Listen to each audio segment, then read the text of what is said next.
Hello friends, welcome to banker study Hindi special. मैं पीयूष यादव आपका बहुत बहुत स्वागत करता हूं आपकी अपनी फैमिली में और आशा करता हूं कि आपकी पढ़ाई भी अच्छी चल रही होगी और आप स्वस्थ भी होंगे। तो जैसा कि आपको थंबनेल से पता लग गया है, हमारी है आज की क्लास नंबर 10 और जो होने वाली है 10 मार्क्स के ऊपर। टॉपिक है हमारा गद्यांश में रिक्त स्थान की पूर्ति। जो लोग पहली बार जुड़े हो हमारी इस क्लास से, उनको मैं पहले ही बता देता हूँ कि हम आपको यहाँ पे RRB PO और क्लर्क के लिए हिंदी प्रोवाइड कराते हैं। अगर आपने अभी तक हमारा टेलीग्राम ग्रुप ज्वाइन नहीं किया है तो टेलीग्राम ग्रुप से जुड़ जाओ। यहाँ पे आपको डेली रीडिंग का आर्टिकल मिल जाता है जिसकी लैंग्वेज रहती है हूबहू एग्ज़ाम वाली। रीडिंग आर्टिकल डेली मिलता है, लैंग्वेज एकदम एग्ज़ाम में जो पूछी जाती है वही आपकी लैंग्वेज रहती है, वही सारे आर्टिकल्स रहते हैं। तो टेलीग्राम ग्रुप से भी जुड़ जाओ, डिस्क्रिप्शन बॉक्स में लिंक है और साथ ही जो ग्रुप का नाम है वो मैं भी आपको आगे बता दूंगा। तो चलिए हम शुरू कर लेते हैं आज के अपने टॉपिक को, जो रहने वाला है गद्यांश में रिक्त स्थान की पूर्ति के ऊपर। तो जो भी लोग पहली बार इस क्लास को देख रहे हो या फिर अभी तक इस चैनल पे आप पहली बार नए आए हो, तो मैं आपको इस टॉपिक को करने का ढंग बता देता हूँ। हो सकता है आपने किसी और टीचर से पढ़ा हो जहाँ पे वो कहते हो कि आपको साथ साथ में इसको सॉल्व कर लेना चाहिए, लेकिन मेरी थिंकिंग थोड़ी सी अलग है इन चीज़ों को करने के लिए और उसके हिसाब से मैं आपको हमेशा ही एक चीज़ सजेस्ट करता हूँ कि जब भी आप इस टॉपिक के ऊपर आएँ, इवन आप गद्यांश के ऊपर आएँ, तो सबसे पहले आपको जो गद्यांश दिया गया है, एक पैराग्राफ दिया गया है, उसको आपको पढ़ लेना चाहिए। एग्ज़ाम में भी लगभग इतने ही लेंथ का ये पैराग्राफ रहता है। यहाँ भी मैंने वही लेंथ रखा है, वही भाषा है। आगे आप देखेंगे ऑप्शंस भी आपको उसी तरीके के मिलेंगे। तो सबसे पहले हम इस गद्यांश को पढ़ लेते हैं जिससे हमारी जो डेवलप हो जाए एक समझ कि ये गद्यांश किसके बारे में कहा गया है, क्या इसमें हमसे बातें की गई हैं जिससे हम आने वाले क्वेश्चंस को ईजिली टैकल कर पाएँ। तो चलिए हम इसको पढ़ना ज़रा शुरू करते हैं। जो है कि भारत में सदैव से ही, सबसे पहला आपके लिए रिक्त स्थान शुरू में ही मिल गया है कि डैश भारत में सदैव से ही आत्मबल पर ध्यान रखने के लिए कहा गया है। हमारा मानना है कि जिस प्रकार मनुष्य की आत्मा प्रबल है वह इस संसार के हर डैश से परे है। वह संतोषी है और जीवन में हर प्रकार की सुख सुविधाएं तथा कष्ट उसके लिए निराधार हैं। डैश के माध्यम से वह इंद्रियों से लेकर मन तक को अपने वश में कर लेता है। इस तरह वह महात्मा हो जाता है। यहाँ पर डैश ही ऐसे व्यक्ति के लिए कहा गया है जिसने विषय वासनाओं पर विजय प्राप्त कर ली है। आज के समय में ऐसे लोग देखने को डैश मिलते हैं। आज हर किसी के अंदर देह बल का वर्चस्व छाया हुआ है। सब शारीरिक बल को अधिक महत्व देते हैं और इसका प्रयोग भी कर रहे हैं। यह हमारी सभ्यता का डैश का मार्ग है, क्योंकि कोई सभ्यता देह बल से फली फूली नहीं है। उसके डैश का कारण आत्मबल है। देह बल में शक्ति का प्रदर्शन होता है। अपने डैश को परास्त कर उसे गुलाम बनाना होता है। लेकिन डैश में हम अपने शत्रु यानी कि मोह, काम, क्रोध, वासना, अहंकार इत्यादि पर विजय प्राप्त करते हैं और शांति का प्रसार करते हैं।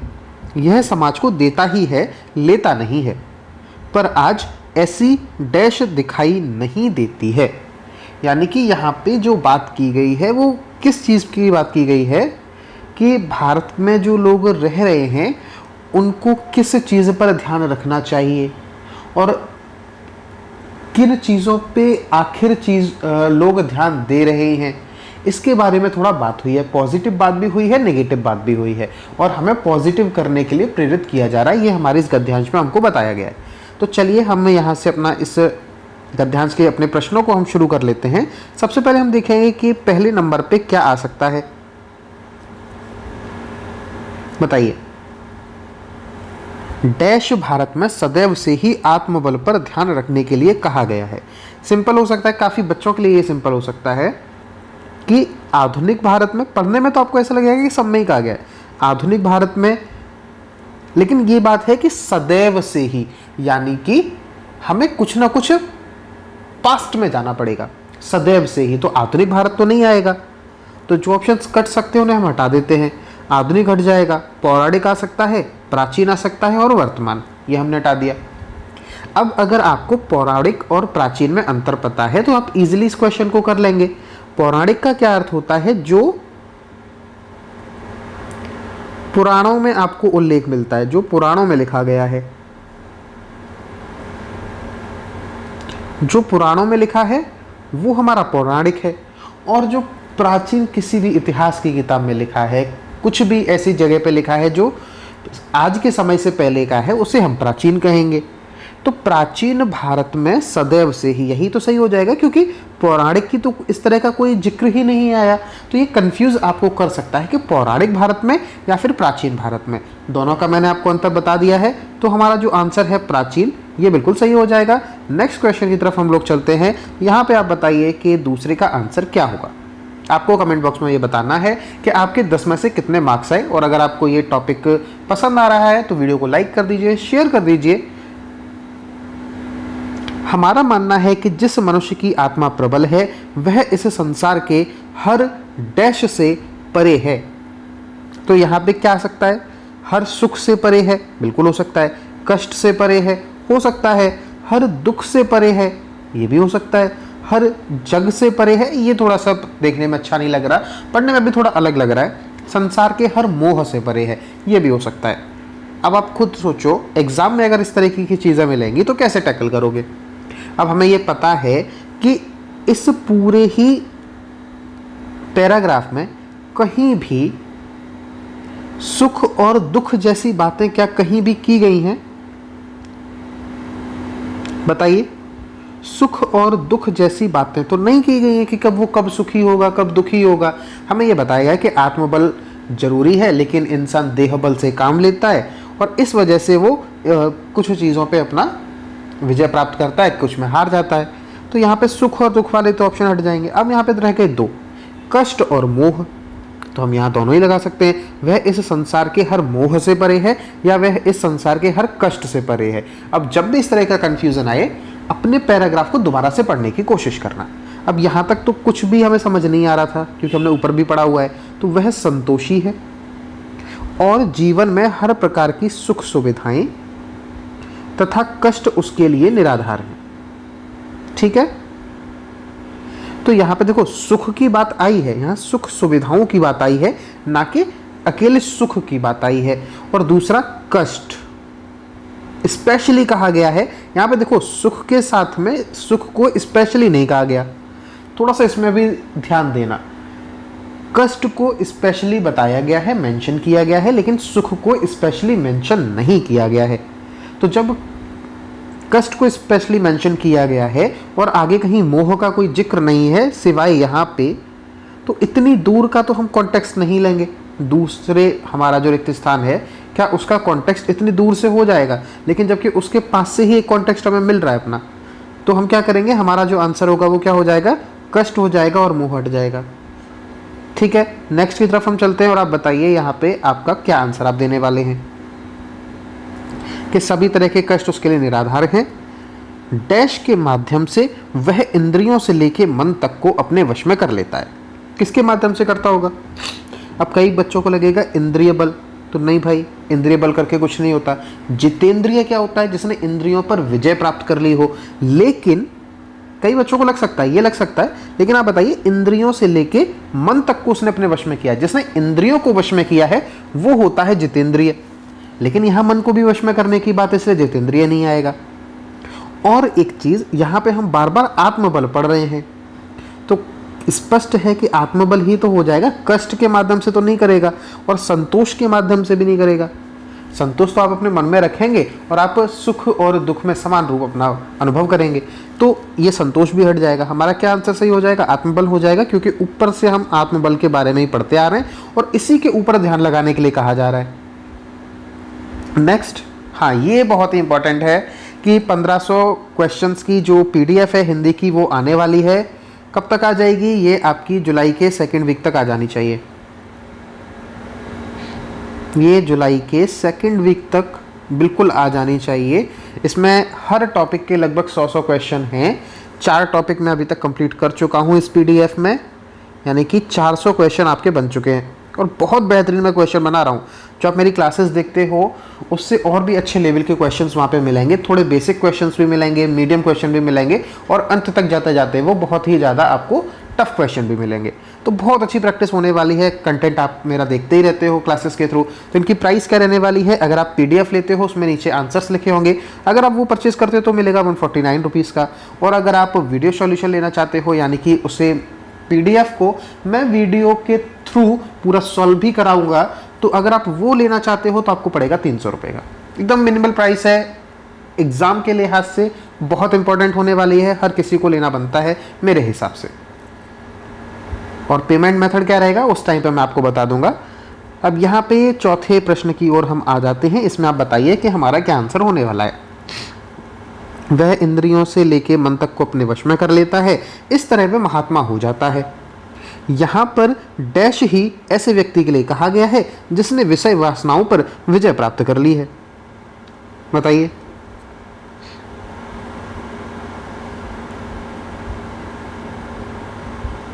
अब देखो कुछ यहाँ पे आप अपने ऑप्शन से हटा सकते हो, एक विरक्ति हटा सकते हो। क्यों हटा सकते हो? क्योंकि ये अर्थ के आधार पे बैठ नहीं रहा। क्यों?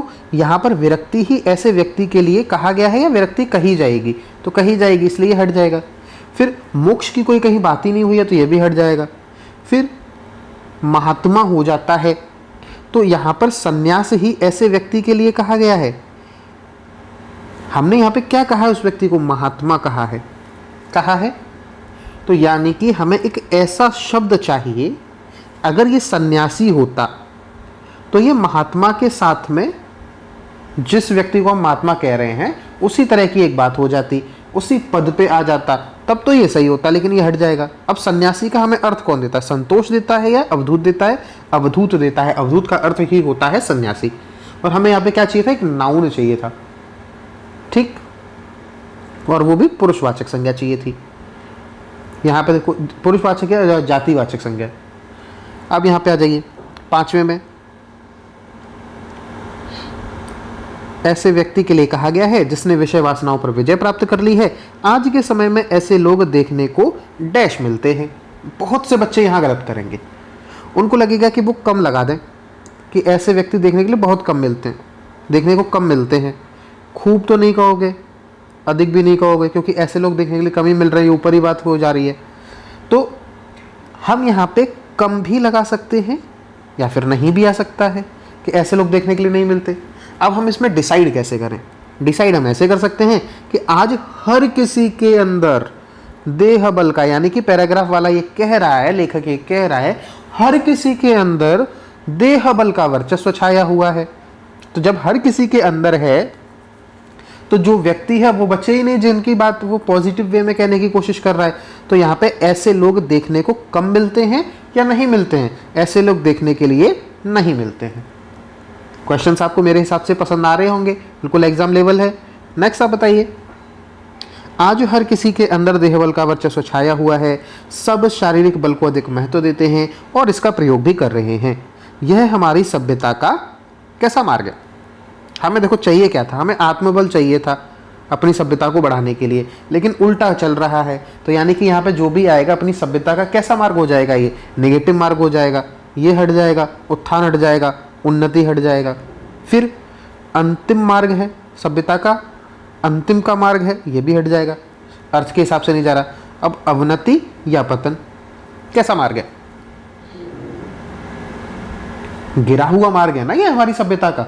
अब दोनों ही चीजें आप यहीं पे थोड़ा सा फर्क पड़ जाता है कि टीचर से आपको पढ़ना चाहिए। अब देखो अवनति का जो अर्थ होता है वो क्या होता है? अर्धपतन, यानी कि गिरने की जो प्रक्रिया है वो शुरू हो गई है, और पतन का अर्थ है गिर गया है। बताइए, तो ये हमारी सभ्यता का कैसा मार्ग है? गिरा हुआ मार्ग है। तो हम यहाँ क्या लगाएंगे? पतन लगाएंगे अवनति की जगह, लगाएंगे कि नहीं? नेक्स्ट, क्योंकि कोई सभ्यता देह बल से फली फूली नहीं है, उसके डैश का कारण आत्मबल है। अब यहां पे देखो बहुत सिंपल हो जाता है, ये फली फूली नहीं है, इसी तरीके से मिलता हुआ हम वर्ड लगाएंगे, उत्थान नहीं आएगा, फलने अकेला नहीं आएगा, या तो ये आएगा या ये आएगा, बाकी दोनों का तो कोई अर्थ ही नहीं बनता। अब फलने फूलने लगी है या फूलने फलने लगी है, तो हम ये किस हिसाब से लगाएंगे, जिस क्रम में यहाँ पे ये फली फूली आया है, पहले फली आया है फिर फूली आया है, उसी हिसाब से हम लगाएंगे। तो पहले फलने लगाएंगे फिर फूलने लगाएंगे, तो ये हमारा सी आंसर हो जाएगा। ऐसे एक आध क्वेश्चन ऐसे मिलेंगे जो आप इजीली कर पाओगे। अगले पे आ जाओ। देह बल में शक्ति का प्रदर्शन होता है, अपने डैश को परास्त करके उसे गुलाम बनाना होता है। किसको आप परास्त करेंगे, अपने मन को परास्त करके आप उसे गुलाम बनाएंगे, अपने दुर्भाव को, दुर्भाव का तो कोई अर्थ ही नहीं निकल रहा है यहाँ पे, अपने विरोधी को, ये आप कर सकते हो, अपने अहंकार वाला कोई अर्थ नहीं आ रहा है यहाँ, मन मस्तिष्क का कोई अर्थ नहीं आ रहा। दो अर्थ आ सकते हैं, या तो अपने मन को परास्त करके उसे गुलाम बनाना होता है, या फिर अपने विरोधी को परास्त करके उसे गुलाम बनाना होता है। देह बल वाले लोग क्या करते हैं, देह बल वाले लोग क्या करते हैं बताइए। देह बल वाले लोग अपने मन को तो परास्त ही नहीं करते, वो किसको करते हैं, विरोधी को करते हैं। तो हमारा आंसर क्या हो जाएगा, विरोधी हो जाएगा। जब एग्जाम में बैठोगे तो ये दो ऑप्शन इतना ज़्यादा कंफ्यूजन क्रिएट कर देंगे कि आप इसको लगा के आओगे 100%, मैं ये मानता हूँ, लेकिन ये गलत हो जाएगा। यहीं पे थोड़ा सा देखिए, इसी तरीके से ट्रिकी क्वेश्चंस बनाए जाते हैं, आपको भाषा में उलझा दिया जाएगा। बताइए 9वां, लेकिन डैश में हम अपने शत्रु यानी कि मोह, काम, क्रोध, वासना, अहंकार इत्यादि पर विजय प्राप्त करते हैं। अब यहाँ पे देखो बहुत सिंपल है। क्यों सिंपल है, जब हम देह बल की बात कर रहे हैं तो हमने ये बात कही है। अब देह बल के अलावा हम केवल एक ही चीज़ की बात कर रहे थे, वो हम किसकी कर रहे थे, आत्मबल की कर रहे थे, वो हमारा आंसर हो जाएगा। इसमें तो सोचने वाली चीज़ भी नहीं थी। नेक्स्ट बताइए, आज का आखिरी क्वेश्चन है। उम्मीद आपको पसंद आया। अगर आप पहली बार देख रहे हो, चैनल को सब्सक्राइब कर दो और शेयर जरूर कर देना, और पीडीएफ का इंतजार करो। बहुत अच्छी पीडीएफ आने वाली है, मेरे हिसाब से तो बहुत ही तगड़ी पीडीएफ आने वाली है, पहली बार आपको देखने के लिए मिलेगी। बताइए। और शांति का प्रसार करते हैं, यह समाज को देता ही है, लेता नहीं है। पर आज ऐसी बातें दिखाई नहीं देती, स्थिति दिखाई नहीं देती, स्थितियां दिखाई नहीं देती हैं। कुशलता या विपत्ति, ये दो तो नहीं हो सकते, ये भी नहीं हो सकता। अब या तो स्थिति या स्थितियां, कैसे डिसाइड करो, यहां देख लो ना, सिंगुलर है लगा हुआ है नहीं है, तो उस हिसाब से स्थिति आ जाएगा और हमारा आंसर हो जाएगा। तो उम्मीद है यह क्लास आपको पसंद आई होगी। अगर आपको क्लास आज की पसंद आई है तो आप क्लास को लाइक कर दीजिए, शेयर कर दीजिए और सब्सक्राइब कर लीजिए, जिससे कि आपको हमारी जो क्लास है वो ईजिली एक्सेस हो जाए। और आप हमारे टेलीग्राम ग्रुप से इस नाम के थ्रू जुड़ सकते हो, एजुकेटर पीयूष यादव। आप टेलीग्राम पे सर्च कर लो, 750 के आसपास उसमें बच्चे होने वाले हैं, डेली रीडिंग आर्टिकल मिल जाता है। अदरवाइज डिस्क्रिप्शन बॉक्स में भी लिंक लगा हुआ है, वहाँ से भी आप हमारे चैनल को टेलीग्राम पे एक्सेस कर सकते हो। ठीक है, मिलेंगे हम लोग नेक्स्ट क्लास के साथ, और इसी के साथ आज लेते हैं हम आपसे विदा। आप अपनी स्टडी को जारी रखिए और अपनी पढ़ाई को एक नई ऊंचाई पर लेकर जाइए।